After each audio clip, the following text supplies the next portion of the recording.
At the edge of Zabit, where the old city gate has fallen back into ruin, a block of stone lies half buried in the dry, midday sand. A weighing stone, nothing more.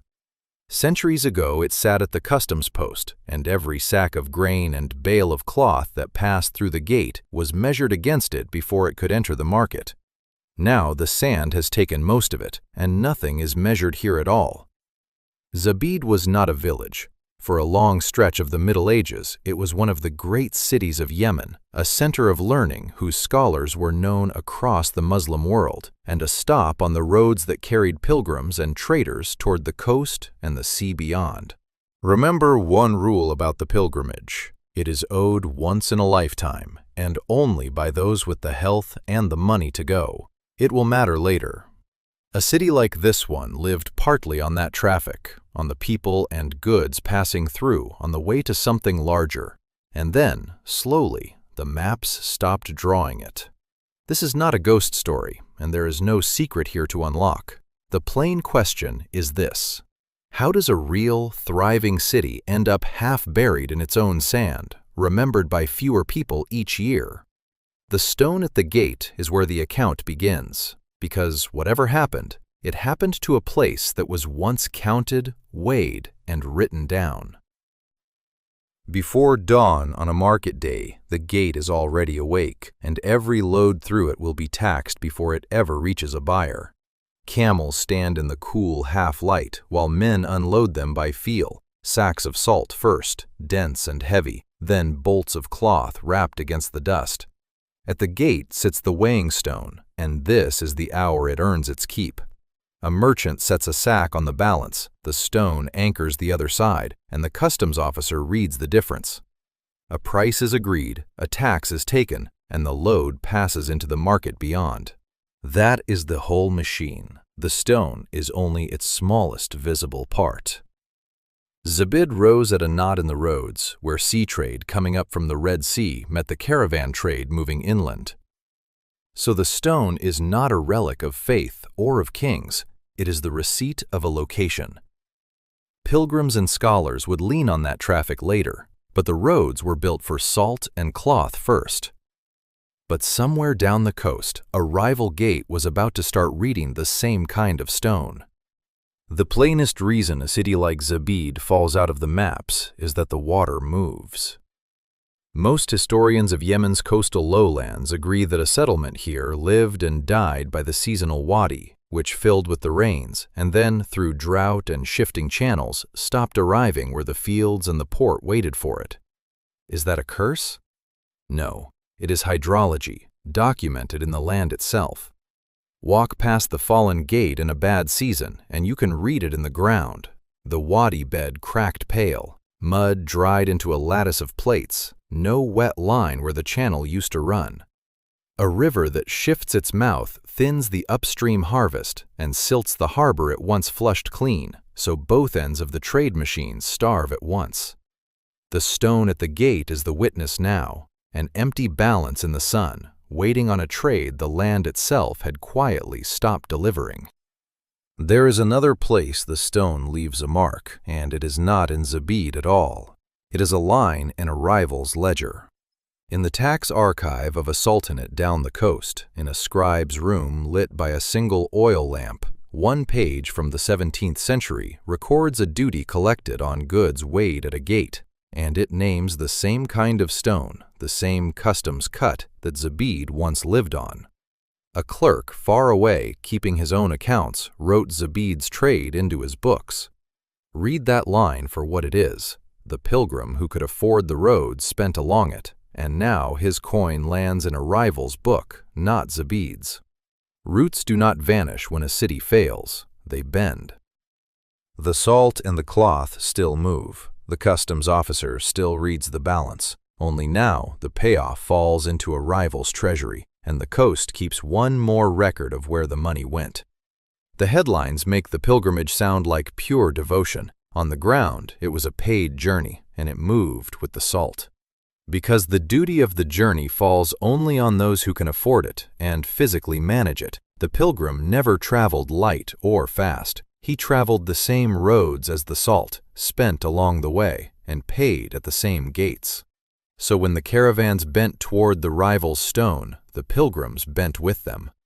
A city does not have to be conquered to be erased. It can simply be entered, quietly, into someone else's accounts. Take one merchant, one ordinary evening, dusk in Zabid, and he is closing a shuttered stall at the edge of the market street. He carries the last sack of the day to the gate, sets it on the balance, and pays the small customs cut he has paid 1,000 times. He cannot know it, but this is perhaps close to the last time the stone will do the only job it was ever cut to do. That is how a city actually leaves the world, not in a single night, but in the quiet subtraction of ordinary evenings.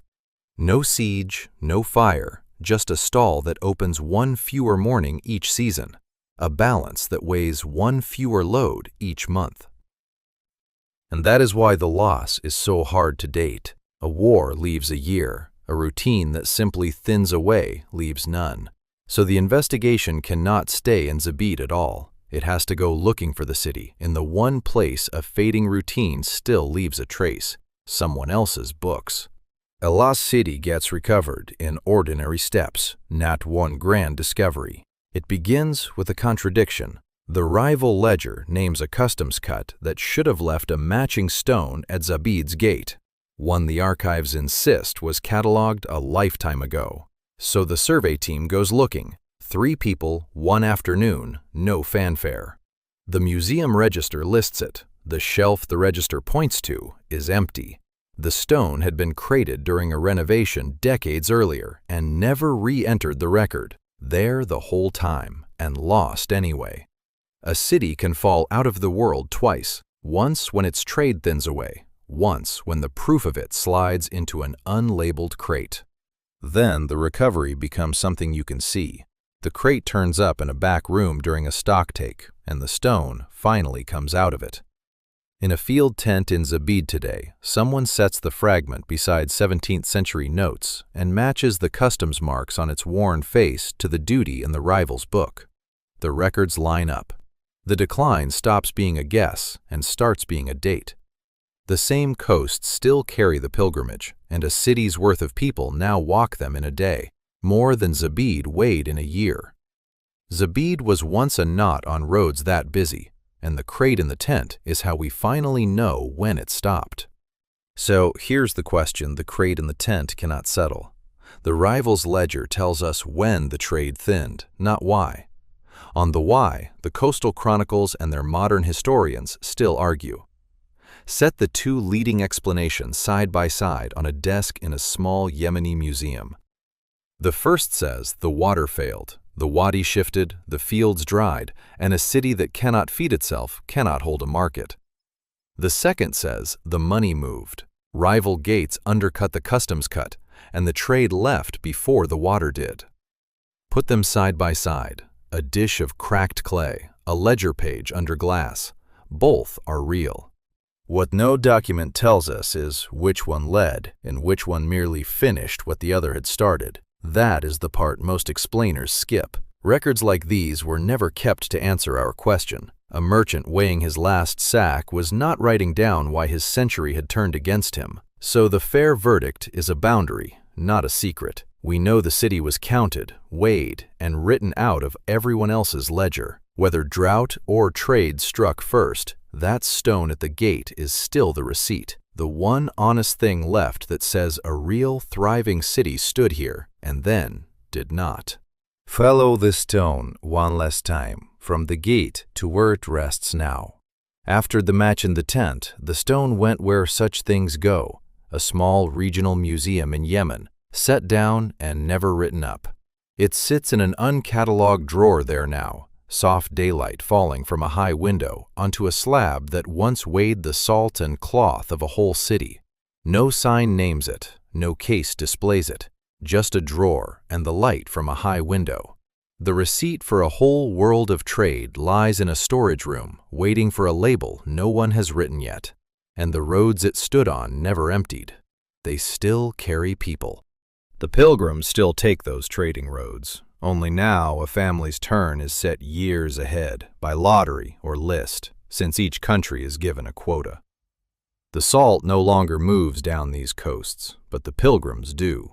The same direction, the same worn ground, the same gates their grandparents paid at. A city can be written out of the ledger and still lie under the feet of everyone still walking. So here is the quiet thing the drawer holds. This stone was never rare. It was a working object, dull and ordinary, until the day it became the last honest proof that Zabid was real. And here is the question to carry out. Somewhere in your week sits a plain thing that quietly holds a duty you were handed and never chose. So what would the plain things of your week say about the duties you inherited and never chose, the ones owed once, if you were able?